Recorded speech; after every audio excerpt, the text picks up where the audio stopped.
মধ্যবিত্ত ঘরের বউদের অক্লান্ত পরিশ্রমই পারে তার সংসারটাকে স্বর্গীয় সুখে ভরিয়ে রাখতে। হ্যালো এভরিওয়ান, আসসালামু আলাইকুম। কেমন আছেন সবাই? বাংলাদেশি ব্লগার লিপি চ্যানেল থেকে আমি লিপি আমার লাইফের নতুন আরেকটি লাইফস্টাইল ব্লগ নিয়ে আপনাদের মাঝে হাজির হয়ে গেলাম। আশা করছি যে যেখান থেকে আমার আজকের ভিডিওটি দেখছেন সবাই সুস্থ আছেন, ভালো আছেন এবং নিরাপদে আছেন। আলহামদুলিল্লাহ, আল্লাহর রহমতে আমিও আমার পরিবারের সবাইকে নিয়ে ভালো আছি। এখন ঠিক সকাল 5টা বাজে আর এখন থেকেই আজকের ভিডিওটা স্টার্ট করলাম। সারা রাত প্রচুর বৃষ্টি হয়েছে আর এখনও কিন্তু বাইরে মুষলধারে বৃষ্টি হচ্ছে। তো অন্ধকারে তেমন একটা বৃষ্টি বোঝা যাচ্ছিল না। আমি অনেকক্ষণ বারান্দায় দাঁড়িয়ে দাঁড়িয়ে বৃষ্টি দেখলাম। এরপরে আমি চলে এসেছি কিচেনে আমার কাজকর্ম করার জন্য। অলরেডি আমি রান্না বসিয়ে দিয়েছি আর রান্নার যা যা করব তা তো আমি আগের দিন রাতেই সব কিছু কেটে বেছে পরিষ্কার করে রাখি, তাই সকালবেলা উঠে রান্না করতে আমার তেমন কোনো সমস্যা হয় না।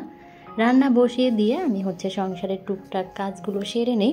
রান্না বসিয়ে দিয়ে আমি আমার কিচেনের এই কর্নারে যা যা আছে সেগুলো একটু মুছে পরিষ্কার করে নিচ্ছি। বাহিরে খুব সুন্দর বৃষ্টি হচ্ছে আর এই বৃষ্টির দিনে সকালের ঘুমটা কিন্তু অনেক আরামের হয়। তো আমি কিন্তু আমার সেই আরামের ঘুম হারাম করে সকাল 5টা থেকেই সংসারের কাজকর্ম শুরু করেছি। ওই যে প্রথমেই একটা কথা বললাম, মধ্যবিত্ত ঘরের বউদের অক্লান্ত পরিশ্রমে তার সংসারটাকে স্বর্গীয় সুখে কিন্তু ভরিয়ে রাখতে পারে। তো আমি যদি এখন আলসামি করে আরামের একটা ঘুম দিতাম বৃষ্টির দিনে, তো তাহলে তো আমার হাজব্যান্ডের আজকে দুপুরের লাঞ্চ করা হতো না, মানে ঘর থেকে আমি লাঞ্চ দিতে পারতাম না, ওর হয়তো বাইরে থেকে লাঞ্চটা কিনে খেতে হতো। তা আমাদের মতো মধ্যবিত্ত ঘরের যারা আমরা বিলং করি তাদের একবেলা বাহিরে খাওয়া মানেই কিন্তু অনেক কিছু, অনেক খরচের ব্যাপার। তো আমার হাজব্যান্ড হয়তো বা সে টাকাটা খরচ করে খেত না, কারণ আমি যেদিনকে ওর খাবারটা দেই না সেদিন কিন্তু ও খায় না, হয়তো বা 1 কাপ চা রুটি বা কিছু একটা হালকা পাতলা খেয়ে নেয়। তো এটার জন্য কিন্তু আমি ওকে বকাবকিও করি, কারণ অনেক সময় দেখা যায় ঘুম থেকে উঠতে পারি না, রান্নাটা করতে পারি না বা শরীর খারাপ থাকে, ওই দিনকে খাবার দিই না, কিন্তু ও এই তামসাটা করে। পকেটে টাকা থাকলেও কিন্তু ও খায় না, চিন্তা করে যে টাকাটা দিয়ে খাবার খাবো সেই টাকাটা দিয়ে অন্য কিছু একটা করব। তো এই কারণে কিন্তু আমি সবসময় চেষ্টা করি রান্নাটা করে ওকে ঘর থেকে লাঞ্চটা দেওয়ার জন্য। তো যা বলছিলাম, যদি আমি ঘুমিয়ে থাকতাম হয়তো আমার হাজব্যান্ড আজকে দুপুরের লাঞ্চটাও খেত না বা সকালের নাস্তাটাও পেত না। সকালের নাস্তাটাও হয়তো বা আমাদের কিনে খেতে হতো, নতো বা চা মুড়ি বা চা বিস্কিট খেয়ে কাটিয়ে দিতে হতো। তো আমার একটু আরামের জন্য কিন্তু আমার সংসারের অনেক ক্ষতি হতো। এটা কিন্তু ক্ষতি, অহেতুক খরচ হতো। আমি সবসময় চেষ্টা করি আমার সংসার কিভাবে ভালো থাকবে, আমার হাজব্যান্ড আমার সন্তান কিভাবে ভালো থাকবে, আমার সংসারে যেন অপ্রয়োজনীয় কোনো খরচ না হয়। আর এইসব চিন্তা করেই কিন্তু আমি বৃষ্টির দিনে সকালে না ঘুমিয়ে ভোর 5টা থেকেই কাজকর্ম শুরু করেছি। আমার ঘরে যদি হেল্পিং হ্যান্ড থাকতো তাহলে এক কথা ছিল যে আমি আরাম করে ঘুমাচ্ছি আর আমার হেল্পিং হ্যান্ড এসে আমার সংসারের সব কাজকর্ম করে দিয়েছে, আমার জন্য নাস্তা রেডি করে ডাইনিং টেবিলে গুছিয়ে রেখেছে, আমি ঘুম থেকে উঠে সেই নাস্তাটা করব। কিন্তু আমরা তো মধ্যবিত্ত, আমাদের তো হেল্পিং হ্যান্ড রাখার সামর্থ্য নেই। তো যখন সামর্থ্য ছিল তখন কিন্তু আমারও হেল্পিং হ্যান্ড ছিল, এখন সামর্থ্য নেই, তাই এখন আমি হেল্পিং হ্যান্ড রাখিও না। আমি চেষ্টা করি আমার নিজের হাতে কাজকর্মগুলো গুছিয়ে করার আমার সংসারের। যখন আমি হেল্পিং হ্যান্ড রেখেছি সেটা আমি রেখেছি কথায় বিপদে পড়ে, কারণ আমি তখন জব করতাম। চাইলেও আমি এখন যেভাবে সংসারের কাজকর্মগুলো গুছিয়ে করি তখন সেভাবে করতে পারতাম না। সকালবেলা বের হতাম আর সন্ধ্যায় এসে বাসায় ঢুকতাম। যাই হোক, রান্না বসিয়ে দিয়ে আমি কিন্তু অনেক কাজকর্ম করে নিয়েছি, আপনারা দেখতেই পেলেন। আর অলরেডি এদিকে কিন্তু আমার রান্নাও হয়ে গিয়েছে।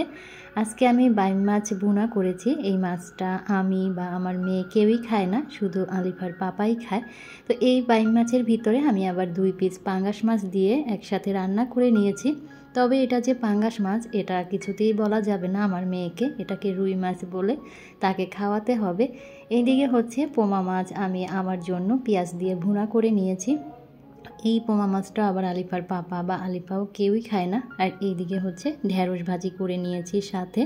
ঢেঁড়স ভাজিটা আমার মেয়ের পছন্দেই করেছি, সেদিন ঢেঁড়স ভাজি করেছিলাম, ওর নাকি খেয়ে খুব ভালো লেগেছে, তো আজকে আবার করলাম ওর জন্য।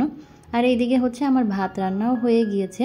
অনেক কাজকর্ম কিন্তু আমি করে নিয়েছি। এখন ঠিক সকাল 9টা বাজে। আমি হচ্ছে আমার জন্য নাস্তাটা রেডি করছি। আর যেহেতু বাইরে বৃষ্টি হচ্ছে, মেয়ের বাবা দুজনেই ঘুমাচ্ছে। আলিফার পাপা আজকে 10টার দিকে বের হবে। তো আমি ভাবলাম আমি আর বসে থেকে কি করব, আমি আমার নিজের নাস্তাটা করে নেই। তো আমি হচ্ছে এখানে পেঁপে কেটে নিয়েছি, ডিম পোস্ট করে নিয়েছি। আর আজকে চায়ের সাথে বিস্কিট বা অন্য কোনো কিছুই খেতে ইচ্ছা করছে না, তাই হচ্ছে অল্প কিছু নিমকি নিয়ে নিয়েছি। আর ওরা হচ্ছে রুটি আলু ভাজি খাবে, এগুলো কিন্তু আমি করে নিয়েছি। তো এগুলো আর ক্যামেরাবন্দি আজকে করি নাই। তো আজকে হচ্ছে আমি আপনাদের সাথে সংসারের কাজকর্ম তেমন একটা শেয়ার করব না। আজকে আমি একটু ভিন্ন কিছু আপনাদের সাথে শেয়ার করব। তো কি শেয়ার করব, কি করব, সব কিছু দেখতে হলে পুরো ভিডিও জুড়ে আমার সাথেই থাকুন। আর যারা আজকে আমার প্রথম ভিডিও দেখছেন বা আগে থেকেই দেখেন কিন্তু কোনো কারণে হয়তো আমার চ্যানেলটি এখনও সাবস্ক্রাইব করেননি, আজকের ভিডিওর কথা এবং কাজ কোথাও কোনো অংশ যদি আপনাদের এতটুকু ভালো লেগে যায়, আর সেই ভালো লাগা থেকে যদি ভালোবেসে প্রতিনিয়ত আমার এই সাদামাটা লাইফস্টাইল ব্লগগুলো আপনারা দেখতে চান, তাহলে চাইলে আমার চ্যানেলটি সাবস্ক্রাইব করে অল অপশনটি অন করে আমার সাথেই থেকে যেতে পারেন। অল অপশনটি অন করা থাকলে আমি ভিডিও দেওয়ার সাথে সাথে আপনাদের কাছে নোটিফিকেশন পৌঁছে যাবে, আর আপনারা আপনাদের সময় সুযোগ বুঝে আমার ভিডিওটি দেখে নিতে পারবেন।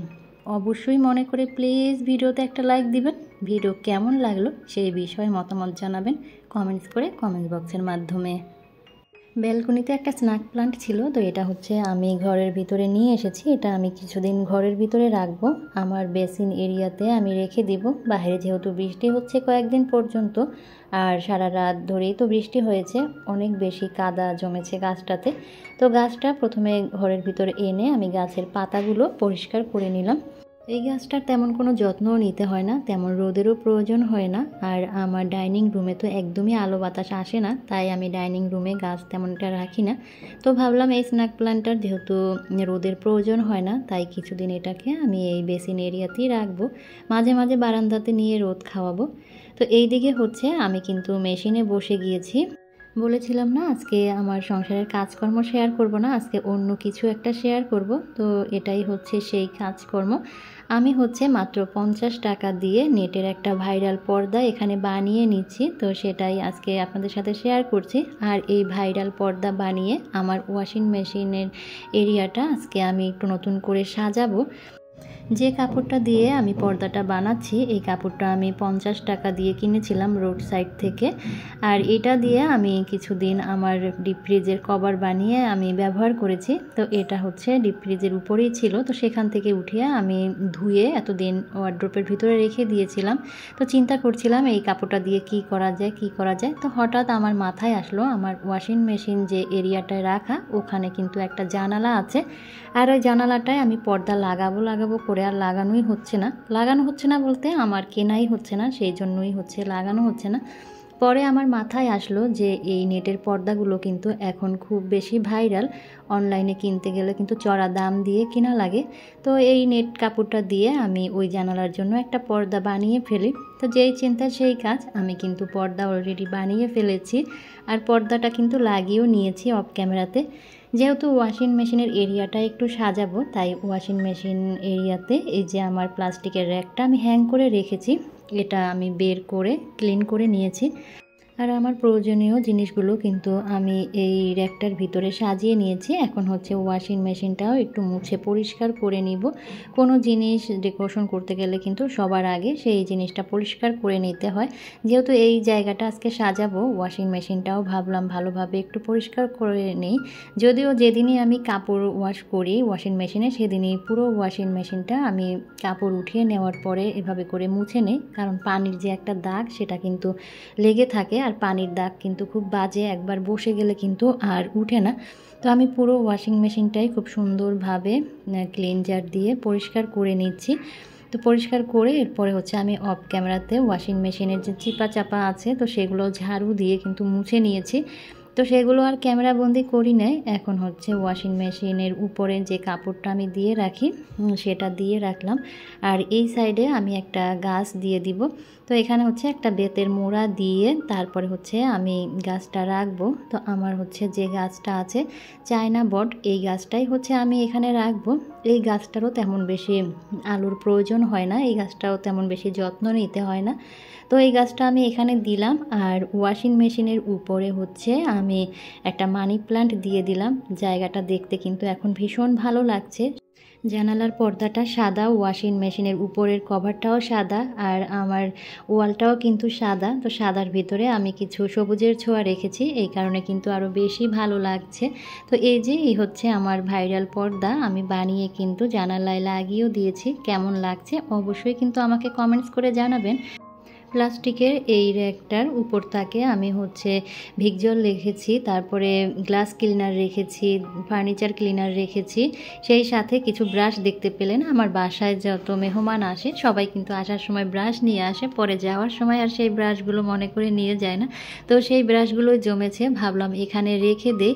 আর একদম নিচের তাকে হচ্ছে থাই গ্লাস পরিষ্কার করার এই ব্রাশটা এটা রেখেছি, আর মাঝের তাকে হচ্ছে হুইল পাউডার রেখেছি। এই তো আমার ওয়াশিং মেশিন এরিয়াটা কেমন লাগছে অবশ্যই কিন্তু আমাকে কমেন্টস করে জানাবেন। তেমন কোনো কিছু দিয়ে সাজাই নেই, শুধু নতুন করে পর্দা লাগিয়ে নিয়েছি আর কিছু গাছ এখানে অ্যাড করেছি। জানালাটার সাথে কিন্তু আমার যে নেট লাইনের তার, সে কিছু তার ওখানে হচ্ছে ওরা বেঁধে রেখেছিল, দেখতে খুব বাজে লাগছিল। তো পর্দাটা লাগানোর পরে তারগুলো এখন ভিতরে পড়েছে, এখন আর তারগুলো দেখা যায় না, এখন কিন্তু জায়গাটা দেখতে খুব ভালো লাগছে। তো আজ এখান থেকেই বিদায় নিচ্ছি, আল্লাহ হাফেজ, আসসালামু আলাইকুম।